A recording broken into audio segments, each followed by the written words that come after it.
সেবা করতে চায়। আলহামদুলিল্লাহ, কিছু ধনী লোক এভাবে ভর্তুকি দিচ্ছে। কেউ কেউ আমাকে বলে, ইবনে কাসির তো অনেক সস্তা, দামি বলেছিলেন কেন? কারণ ধনী লোকেরা বলছে যা খরচ হয় তার আমরা অর্ধেক দেব।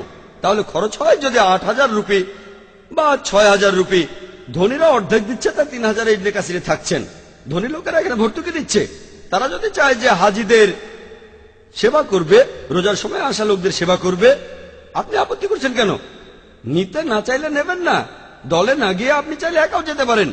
সৌদি আরব হজের সময় যে সুযোগ সুবিধা দেয়, আমি বলবো আলহামদুলিল্লাহ। তারা হাজিদের শ্রদ্ধা করে, আলহামদুলিল্লাহ, এটা প্রশংসা করা উচিত। আর আমি বলবো মাশাআল্লাহ, চাইলে ভালো হোটেলে থাকতে পারেন, সস্তায় পেতে পারেন, না পেলে সস্তা হোটেলে থাকেন, আর টাকা থাকলে কোনো দামি হোটেলে থাকতে পারেন। আশা করি উত্তরটা পেয়েছেন। হ্যাঁ ভাই, আমাদের ইন্ডিয়ায় আরকোটের নবাব তিনি মক্কায় একটা বিল্ডিং বানিয়েছেন। হ্যাঁ, মানুষজন সেখানে বিনা পয়সায় থাকতে পারে। আর হায়দ্রাবাদের নিজামরাও একসময় মক্কায় জাকাত দিত। হয়তো উনি হয়তো জানে না। ভাই, আপনি ঠিক কথাই বলেছেন যে সেই সময় হায়দ্রাবাদের নিজাম, তখন তিনি সৌদি আরবকে জাকাত দিতেন। হ্যাঁ, হায়দ্রাবাদের নিজাম সৌদি আরবকে জাকাত দিতেন। তিনি সৌদি আরবে টাকা পাঠাতেন। আর এখন পরিস্থিতি উল্টে গেছে। সেখানে এমন অনেক জায়গায় থাকতে পারেন যেগুলো ফ্রি, কিন্তু এগুলোর সংখ্যা কম। সেখানে রুমের সংখ্যা কম, 50 বা 100টা। সেখানে বুকিং থাকে, লোকজনও ফ্রি থাকে। আরকোটের নবাবের বানানো মুসাফিরখানায় তিনি এটা বানিয়েছেন যাতে করে মানুষজন সেখানে ফ্রি থাকতে পারে। সেখানে বহরি মুসাফিরখানা আছে, আগাখানি মুসাফিরখানা আছে, এমন অনেক জায়গা আছে যেখানে ফ্রি থাকতে পারেন অথবা সামান্য খরচ হবে। এখানে আসলে খুব বেশি খরচ হয় না, এ কারণে অনেক গরিব মানুষও হজ করতে পারে। আলহামদুলিল্লাহ, আশা করি উত্তরটা পেয়েছেন।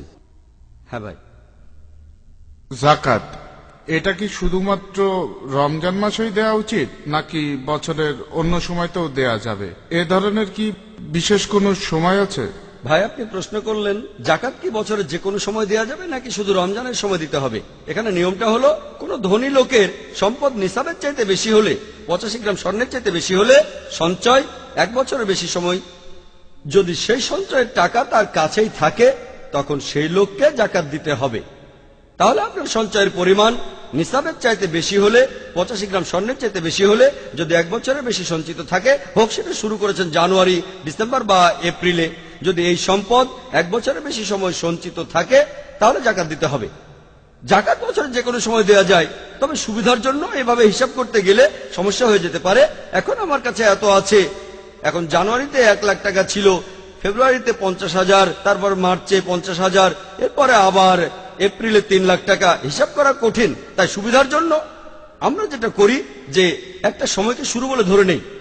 বেশিরভাগ মুসলিম রোজার মাসকে বেছে নেয়, কারণ এটা পবিত্র মাস। যে কোনো সময়ে দিতে পারেন, তবে রমজানের সময় মনস্থির করলেন প্রথম রোজায় অথবা পঞ্চম রোজায় অথবা 10 রোজায়, একটা সময়কে আমরা শুরু বলে ধরে নেই। হিজরি সাল হতে পারে, এমনটা না যে ডিসেম্বর বা জানুয়ারি, কারণ এটা আসলে সৌর বছর। সৌর বছরে 11 দিন বেশি। এটা মানলে প্রতি 33 বছরে আপনি একটা জাকাত মিস করবেন।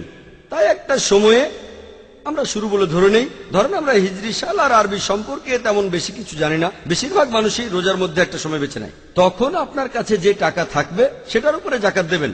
যখন এই নিয়মটা মেনে চলবেন, মনে রাখবেন আপনার যেটা দেয়া উচিত হয়তো তার চাইতে সামান্য একটু বেশি দেবেন। যদি 1 হিজরি সালে নিসাবের বেশি সঞ্চয় থাকে, তাহলে জাকাত দিতে হবে। এখন ধরেন হিসাব করলেন একেবারে প্রথম রোজায়, ধরেন আপনার সঞ্চয় তখন 10 লাখ টাকা, এটার উপরে জাকাত দেবেন। পরের বছরে আপনার সঞ্চয় হলো 20 লাখ টাকা। তাহলে কি হচ্ছে? এমনটা হতে পারে আপনি সামান্য বেশি জাকাত দিচ্ছেন, কিন্তু কম দিতে পারবেন না।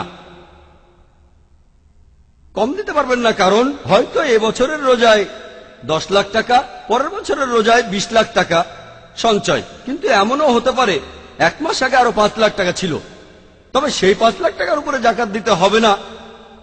তাহলে বছরের একটা নির্দিষ্ট সময় ধরলে তখন এটা খুবই নিরাপদ যে আমার যে টাকা আছে বছরের একটা নির্দিষ্ট সময়ে এটা খুবই নিরাপদ, কারণ আপনি মিনিমাম জাকাতটা দিচ্ছেন, হয়তো সামান্য একটু বেশি দিচ্ছেন।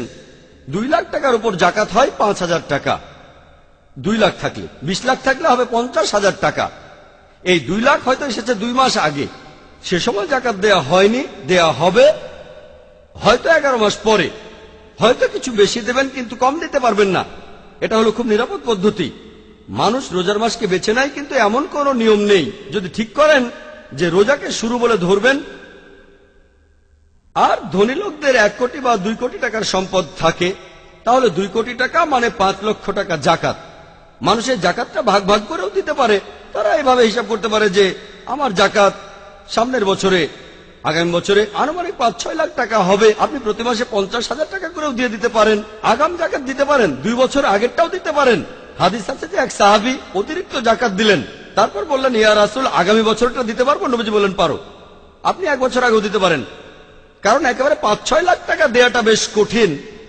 তাই মানুষ এমনটা বলতে পারে যে আনুমানিকভাবে আমার জাকাত 5-6 লাখ টাকা হবে, প্রতি মাসে আমি 50,000 করে দেব, আর চূড়ান্ত হিসাবটা করা হবে যেখানে সময়টা শেষ হয়। বেশিরভাগ মুসলিম রোজার মাসকে বেছে নেয় কারণ হিসাব করাটা সহজ। এমন নিয়ম নেই যে রোজার মাসে দিতে হবে। এভাবে একটা দিন বেছে নিলে নিশ্চিত হতে পারবেন আপনি কম জাকাত দিচ্ছেন না, হয়তো সামান্য কিছু বেশি দিচ্ছেন, কম দিচ্ছেন না। মানুষ রোজার মাসে জাকাত দিতে চায় কারণ তারা মনে করে এই সময় বেশি সওয়াব পাওয়া যাবে, এতে কোনো সমস্যা নেই। এমন কোনো নিয়ম নেই যে শুধু রোজার মাসে জাকাত দিতে হবে। তবে 1 বছর হয়ে গেলে জাকাত দিতে দেরি করবেন না। ধরেন হিসাব করা শুরু করলেন রোজার মাসে শুরু থেকে, হিসাব শুরু করলেন প্রথম রোজা থেকে, যেটা বাকি আছে তখনই দিয়ে দেবেন। বলতে পারবেন না যে পরে দেব।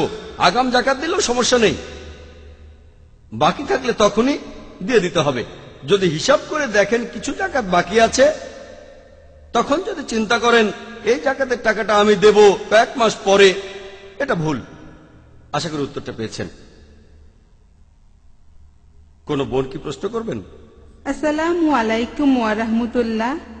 ওয়ালাইকুম আসসালাম ওয়া রাহমাতুল্লাহি ওয়া বারাকাতুহু। আমার প্রশ্নটা হলো, ধরেন এক ভদ্রলোকের সাথে আমার বিয়ের কথাবার্তা ঠিক হয়েছে। এখন আমি কি সেই ভদ্রলোক আর তার মায়ের সাথে হজ করতে যেতে পারবো? ইসলাম ধর্মে এটার কি কোনো অনুমতি আছে? বোন, আপনি প্রশ্ন করলেন যে এটা কি সম্ভব যে আপনি যাকে বিয়ে করবেন সেই লোক আর তার মার সঙ্গে হজ করতে পারবেন কি না। বোন, আপনি যে লোককে বিয়ে করার কথা চিন্তা করছেন অথবা এনগেজমেন্ট হয়েছে, তখনও সেই লোক না মেহরাম, তাহলে হজ না মেহরামের সাথে সম্পূর্ণ হারাম। এভাবে হজ যে সে লোক হয়তো 2 মাস পরে আপনার স্বামী হবে, তার সঙ্গে হজ করতে যাবেন, এটা সম্পূর্ণ হারাম বোন। সেই লোক তখনো না মেহরাম। আপনি হজ করবেন আপনার স্বামীর সাথে বিয়ে হওয়ার পরে, অথবা ভাইয়ের সাথে যাবেন, অথবা আপনার বাবার সাথে, অথবা চাচার সাথে।